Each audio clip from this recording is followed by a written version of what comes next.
Hello everyone and welcome back to the DMO news video. Today we have a new KDMO update, and by new I mean last week. So yeah, this was added last week, role based hard mode, and the reason the video is very late is because I did wait a little bit to see if I could see any runs, like to see how hard the dungeon is. And I waited for a week to see if anyone would post the runs on like YouTube or anywhere, even in the website, and I couldn't find anything. So okay, funny story, I just finished recording this video and then I see this on my YouTube page. So yeah, now after I recorded the video I know how hard it is. I will leave the video in the description so you can see yourself how hard your base hard mode is. But the TLDR, the first room doesn't seem to be that hard, although I will say we really still don't know the hit requirement. I don't know if there is any, probably is. Of course, pro in the video have like 13k hit, so I don't know if how much exactly you need, but I guess I can say 13k is enough. But the first room have the Royal Knights, which they have like less than 30 million HP, so it doesn't seem to be that hard. Second room is where it gets harder, with next to the Greymon boss have like 50 plus million HP, and the last boss have like almost 140 million HP. So yeah, I don't think it's doable for most players, but I will say at least the first room does seem to be doable. So yeah, I'll leave the link in the video description. And now back to the video when I was clueless. So instead of delaying the video even further, I'm just gonna make it. So yeah, dual based hard mode.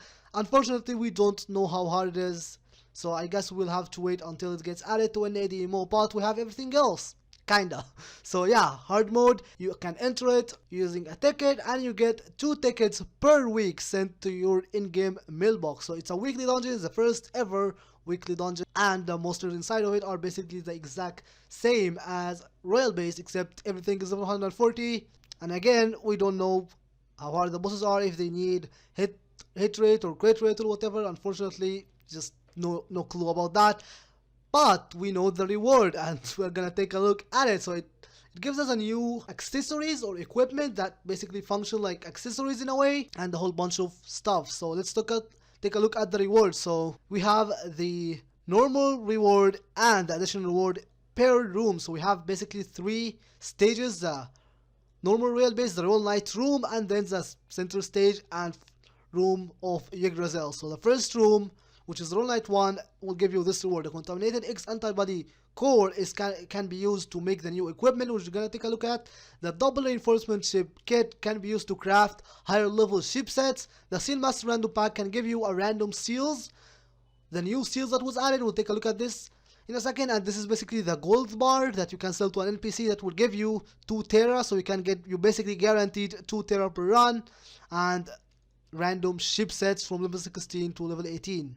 And we also have an additional reward that you have a chance to get. You are guaranteed to get an additional Contaminated X Antibody Core and another Seal Random Box, which again we're gonna take a look at what we can get from it in a second.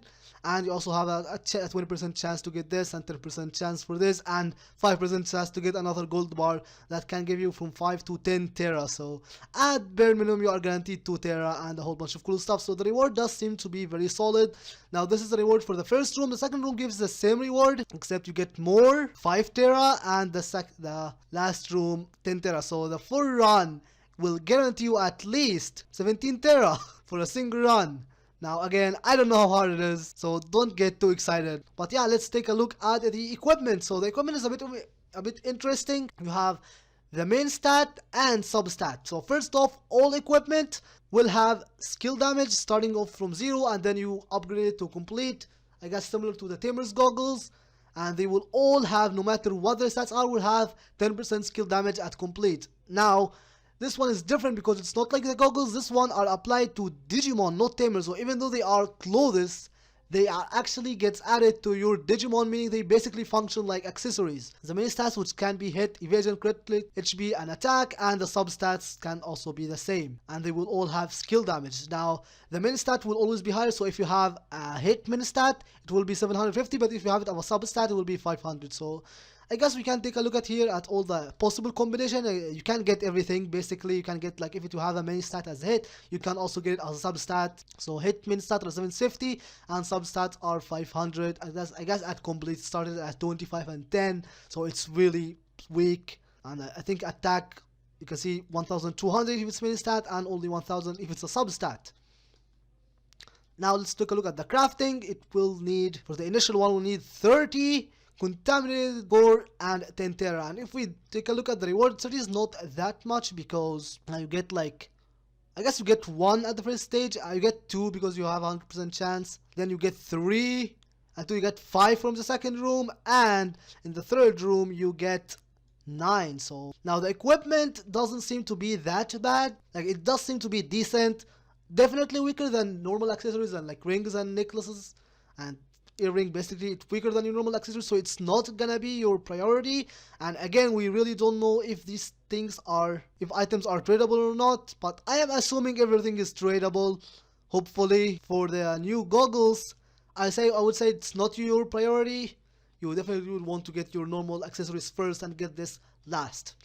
Next is gonna look at the new chipsets. We basically have new double chipsets that you can craft this time instead of, I guess, buying it from the cash shop.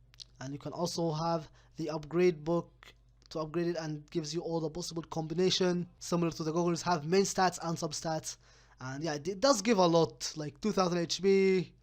I guess attack is not that important, I would say, but like the HP is important, the hit is important, crit rate is probably gonna be important. This is evasion.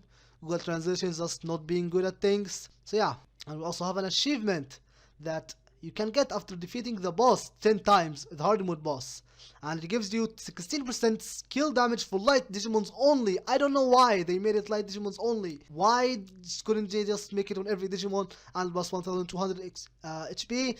This is not a good title, or I'd say it's like 1% better than the best title in the game, or like the most accessible title. So I guess this title, we can ignore it honestly. But they also added new seals. There are 20 of them, and they all obtained from the real base hard mode. So as you can see, you can get the Seal Master random pack, and I don't know how many seals it gives you. Like it says like that's how you get it. I think the growth stage, that's basically the seal. So I think the random seal, we can give you the growth seal pack, or the complete seal pack, or ultimate seal pack, and jungle seal packs. It will give you, I guess, 1 of these, but I don't know how many. Like, does it give you 1, or does it give you, because it says seal master pack, so does it give you all 3000? I really don't know. I really wish they give us more information on the drops. But yeah, new seals that are only obtainable from the Seal Master Pack from Royal Base Hard Mode. Next, which is the improved bark distribution method, which was added today in KDMO, basically makes the default distribution of item from the first attacker to random. So yeah, I guess, cool. And buffs to merciful mode, but we really don't care about that. But we have the new update today, which adds the new seal bag. So this is gonna be a new bag that you can store seals in it. You start with having 60 slots, and you can be expanded up to 500 slots. And you get the slots, or the extra slots, from the cash shop, and it costs 1 crown each. 1 crown per slot. So 500 crown for all, or like, to be exact, 440 crown to get the rest of the 500 spaces. Yeah, that's basically it. We have some updates on DMO, but doesn't really matter. Nothing else to say, because again, we really don't know how hard this dungeon is, so I don't know if I should be excited about it or not. The reward does seem to be pretty decent, but it's all gonna depend on how difficult this is. Is this realistic? Is this something I will be able to do? Or is this another very endgame dungeon for people who have crazy, stupidly high seals and accessories? Or is it like something that's accessible for the average player? I don't know, so I can't be really excited about it. Thank you very much for watching. If you enjoyed the video, you know what to do by now. Leave a like on it and subscribe, and tell your friend to subscribe. I'll see you guys in the next video. A few moments later.